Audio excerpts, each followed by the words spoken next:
Hi guys! For today's video, biyahe tayo via Pasig River Ferry from Santa Ana to Guadalupe.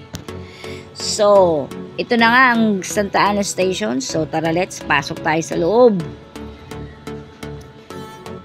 Bring your IDs guys, dahil ito ang kailangan para mag-sign up at bibigyan kayo ng ticket stub. Ang kung napansin nyo ay condition. Very comfortable, di ba? At kukunti nga lang kami mga pasahero for today. So, it's a free ride. At dumating na nga daw ang ferry.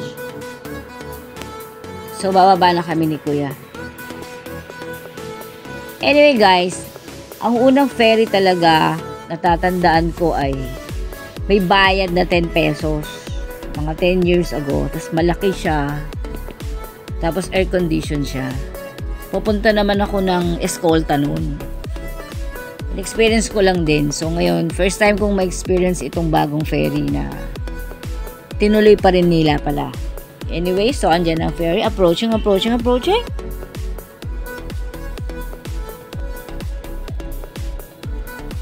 So, mayroon tayong mga kasamang Coast Guard. So, safe na safe ang ating pagbiyahe dito sa Pasig River Ferry. So tara, pasok na tayo.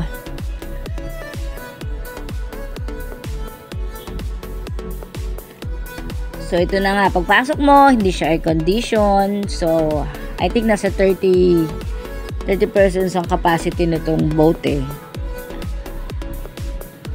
At mahangin naman ng araw na yan, kaya very nice. 12:30 ang departure namin. At antayin natin kung hanggang ano oras. So, first stop is Valenzuela, Makati. At may Lambingan Bridge na daanan na hindi na nag-stop dahil, ewan ko, parang sinara na. So, then, ang Hulong, Mandaluyong naman tayo nag-stop. So, kung mapapansin nyo, may mga murals yan sa dike. Madami. Sino kaya gumawa yan? Medyo hindi ko nabalitaan. Pero very nice.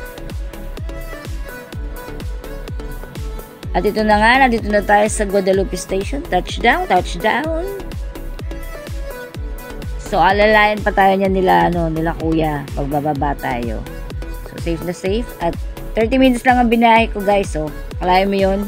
Hindi masakit sa katawan. Nakarating na agad ako ng Guadalupe from Santa Ana. Diba? Very nice. So, ano pang hinihintay nyo? I-try nyo siguro ang Pasig River Ferry. Malaking tulong sa mga Pilipino ito. At sa mga tao, sa gobyerno, maraming salamat. May mga palibre-libre. Sana marami pang libre.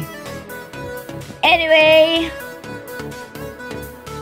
sabi ng guard ay wala pang anunsyo kung kailan daw magkakaroon ng bayad sa ferry na ito. So kung ako sa inyo, makatipid kayo sa oras ng pagbiyahe nyo kung sa papuntang Escolta.